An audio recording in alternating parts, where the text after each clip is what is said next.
Iran's nuclear program continues to be a global flashpoint, and the stakes could not be any higher at this point in time. Envoys of Iran and United States have arrived in Oman to hold direct talks over the nuclear deal after years of strained relationship between the two countries. Now, Trump has repeatedly threatened to unleash airstrikes targeting Iran's nuclear program if the deal is not reached. The US president prefers a nuclear deal rather than direct military confrontation with the Islamic Republic. Key regional players like Saudi Arabia have also shifted strategies, favoring engagement over confrontation with Tehran.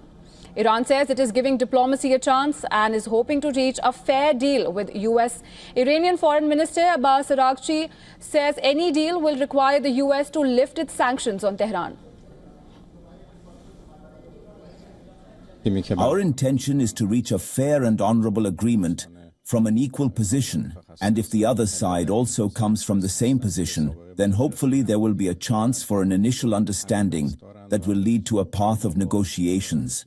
The team that accompanies me is made up of friends who are experts and knowledgeable in this particular field and who have a history of negotiating on this issue. We participated with the necessary seriousness. Trump's negotiator Steve Witkoff says the U.S. position begins with the demand that Iran completely dismantle its nuclear program, a view of hardliners around Trump that few expect Iran would ever accept. Now, responding to Trump's threat, Iran said it could expel United Nations nuclear inspectors, a move that Washington warned would be an escalation.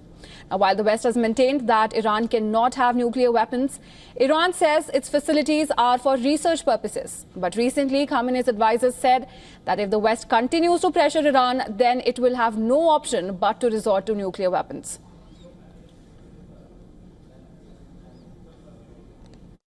But if you do something wrong in the Iranian nuclear issue, you will force Iran to move towards that because it has to defend itself. While the United States can offer sanctions relief for Iran's beleaguered economy, it remains unclear just how much will Iran be willing to concede.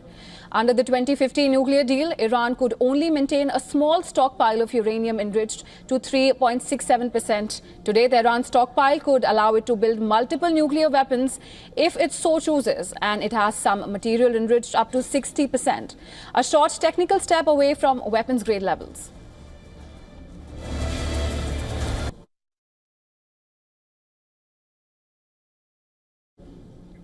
And the broadcast now, we're being joined by Dr. Paul Doffman, who is a Bennett Scholar from Bennett Institute, University of Sussex. He's also a member of Irish Government Radiation Protection Advisory Committee and the chair of Nuclear Consulting Group. Thank you so much, Doctor, for joining us today on the broadcast. Thank you. So let me begin by asking, what does Iran mean when it says that it wants a fair deal with the United States in the nuclear talks? I guess it's because expectations should be tempered.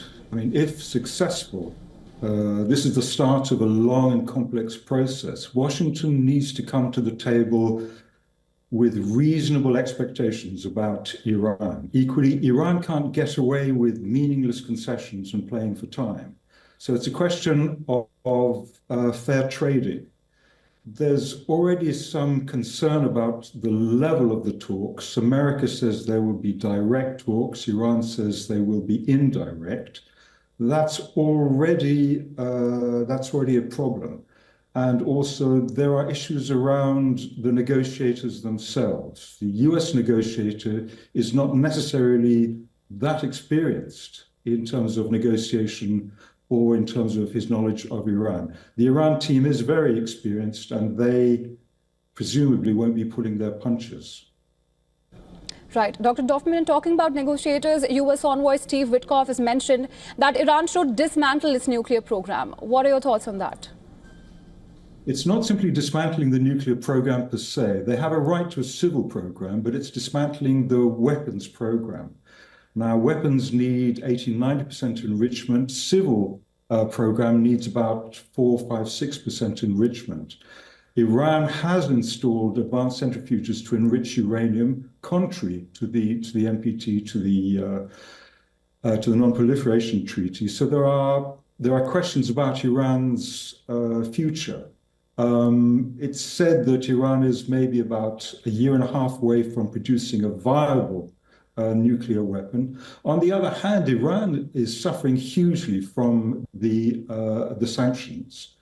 There's about $100 billion of sanctions for their foreign investments, and they're really suffering. So in a sense, this could be an opportunity both for Iran and for the US. Right, Dr. Dorfman, and as you've said that Iran is not very far away from creating a viable nuclear weapon. And over the years, we've seen that Iran has enriched its uranium to 60%, which is only just a few steps away from a weapons-grade uranium. So do you think Iran will concede and go back to the original 2025 agreement?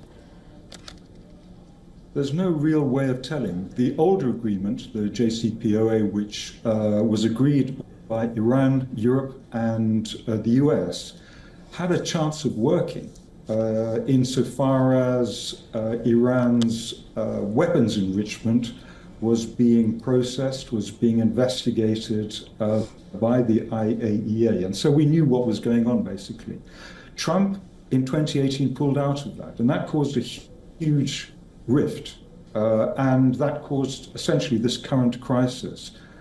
So on the one hand, Iran needs a deal to free up its economy. On the other hand, the US is very concerned about Iran's nuclear capacity. And meanwhile, Israel is making some very strong noises about potentially attacking Iranian nuclear weapons production facilities. So it looks to be a very difficult and dangerous period. And what's needed here at the moment are clear heads and a sense of compromise and a sense of where we are in the world. Right, Dr. Dorfman, thank you so much for joining us on WION World is One and sharing your perspective with us today. And of course, we'll be closely following the situation as it develops. Thank you.